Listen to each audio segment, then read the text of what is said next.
আমি দেখতে পাচ্ছি অবশ্যই আপনি এবং আপনার জাতি সবাই বিভ্রান্তির ভেতরে, স্পষ্ট গোমরাহির ভেতরে আছেন। কারণ যার সামনে মাথা নত করলেন ও তো নিজেও কিছু করতে পারে না। إذ قال لأبيه يا أبت إني يا أبت لم تعبد ما لا يسمع ولا يبصر ولا يغني عنك شيئا। এরা কথা বলতে পারে না, দেখতে পারে না, কোনো উপকার করতে পারে না, কেন আপনি এই কাজ করেন? বাবাকে কথাগুলো বলতে বলতে দলিল দেওয়া লাগবে, এই জন্য নিজেও তো কিছু দেখা লাগবে। আল্লাহ পাক বলেন, আমি ইব্রাহিমকে এমন এমন কিছু দেখিয়েছিলাম। ওয়াকাযালিকা নুরি ইব্রাহিমা মালাকুতাস সামাওয়াতি ওয়াল আরদি ওয়া লিয়াকুনা মিনাল মুকিনিন। ওদের ভেতরে বেড়ে ওঠা একজন মানুষ, ওদের বংশে জন্ম নেওয়া একজন মানুষ কি এমন হয়ে গেল, কি দেখলেন হঠাৎ করে তিনি তার জীবন ধারা পাল্টিয়ে ফেললেন, কথার ধরনও পাল্টিয়ে গেছে। তিনি বললেন, হে আমার বাবা, লড়তে পারে না, কথা বলতে পারে না, দেখতে পারে না, উপকার করতে পারে না, কেন তাদের ইবাদত করেন? হযরত ইব্রাহিম কেন তো সত্য কথা বলেছিলেন জানেন? আল্লাহ বলেন, আমি ইব্রাহিমকে এমন কিছু দেখিয়েছিলাম আসমান আর জমিনের। কি দেখিয়েছিলাম? মালাকুত।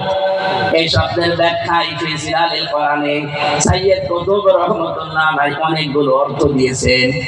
আল্লাহ পাকের নবী ইব্রাহিম এই সত্য কথা তার বাবাকে বলার পেছনে কারণ ছিল, এমন এমন নিদর্শন আল্লাহ তাকে দেখিয়েছেন আসমান জমিনের পরিচালনার ব্যবস্থা এবং রাজত্বে। আল্লাহর যে রাজত্ব চলছে আসমান আর জমিনে, এই ক্ষমতা হযরত ইব্রাহিম নিজের চোখে অবলম্বন করেছিলেন।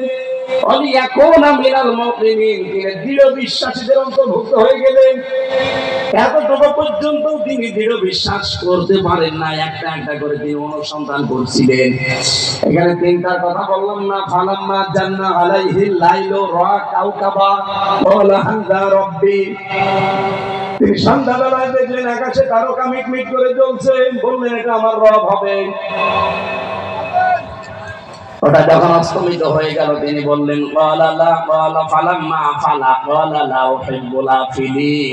যেটা অস্তমিত হয়ে যায়, সামনে থেকে যেটা সরে যায়, যেটা অদৃশ্য হয়ে যায়, যেটার কোনো অস্তিত্ব নেই, আসে চলে যায় না, এমন জিনিস আমি ভালোবাসি না।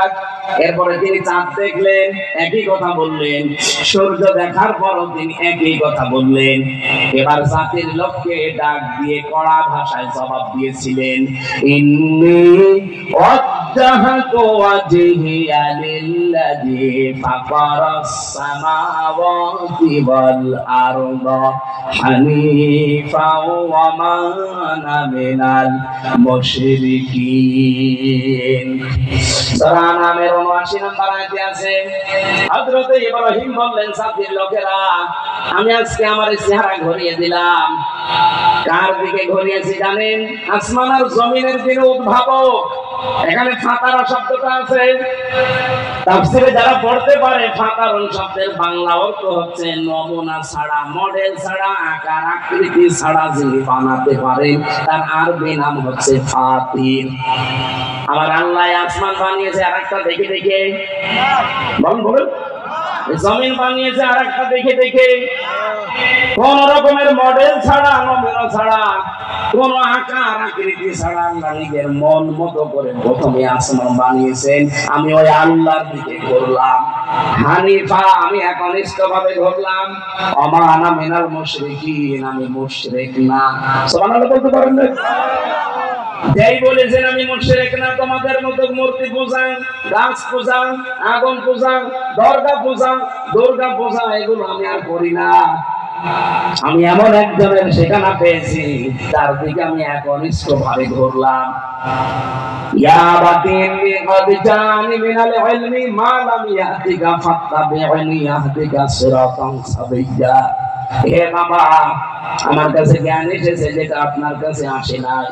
আপনি আমার অনুসরণ করেন, আপনাকে আমি সরল এবং সঠিক পথ দেখাবো। ইব্রাহিম নবী এখন দেশে নেই, আছে? বলেন বলেন।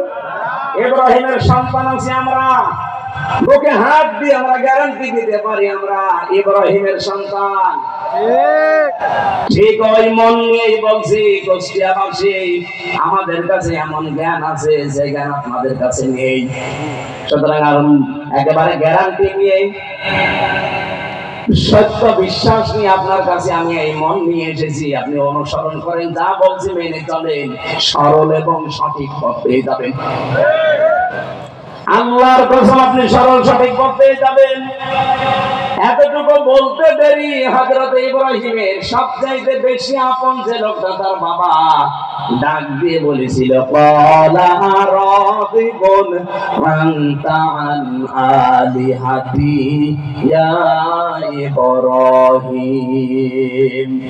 হে ইব্রাহিম, তুমি কি আমাদেরকে, আমার ইলাহগুলোকে তুমি কি পরিত্যাগ করার কথা বলো? এখানে ইলাহ বলতে ওই জামানায় নাই, মূর্তি পূজা করতো তারা, তাদেরকে বুঝিয়েছেন। এখন বলেন এই হাজার হাজার পরে এখন ইলাহ শব্দের ব্যাখ্যা আপনি কি করবেন? ইব্রাহিম, হে ইব্রাহিম, আমাদের ইলাহগুলো সম্পর্কে তুমি কি আমাদেরকে দূরে সরাতে চাও?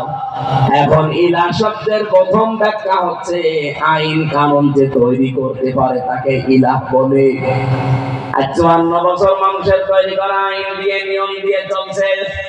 যখনই আমরা বলি এই মানুষের তৈরি করা আইন বাদ দিয়ে আল্লাহর পাঠানো আইন দিয়ে ব্যক্তি, পরিবার, সমাজ এবং রাষ্ট্র চালাতে হবে, ওই নমরুদের মতো, আসরের মতো যে মানুষগুলো আছে তারাও আমাদেরকে ইব্রাহিমের মতো দুইটা কথা বলে।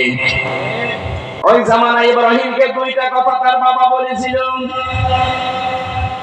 লাইল্লাম তানতাহি লারজুমান্নাকা ওয়াহজুরনি মালিয়া। ডাক দিয়ে বলেছিল, ইব্রাহিম, যে কথা বললে এই কথা যদি নিজেকে মুক্ত করতে না পারো, যদি আমাদের দেবতাদেরকে গালিগালাজ বন্ধ না করো, যদি বলো যে আমি মুশরিক, এই কথা বললে ছেড়ে দেব। যদি বলো আমি মুশরিক না, আমি শিরিক করি না, আমি পার্টনারশিপ করে চলি না, 1 নম্বরে আমি তোমাকে হত্যা করব। বাবা বলছে এই কথা। 2 নম্বরে তুমি আমার কাছ থেকে ওয়াহজুরনি মালিয়া, দূরে চলে যাও, যেন তোমাকে আমি আর না দেখি, তোমার কথা আমার মনে না থাকে। আমার তো মনে হচ্ছে ঠিক এই কথাটা ইব্রাহিমের সন্তানদের 100 ভাগ খাপের খাপ মিলে যাচ্ছে। আমরা যখন আল্লাহর কথা তুলে ধরি, আল্লাহর আইনের পক্ষে কথা বলি, ঠিক যারা মানুষের তৈরি করা আইন কানুন জমিনে কায়েম করতে চায়, এতদিন যাদেরকে আমরা অভিভাবক মনে করতাম, বড় ভাই বলতাম, দাদা বলতাম, ঠিক জানো তারা এখন আমাদের জানের শত্রু হয়ে দাঁড়াচ্ছে।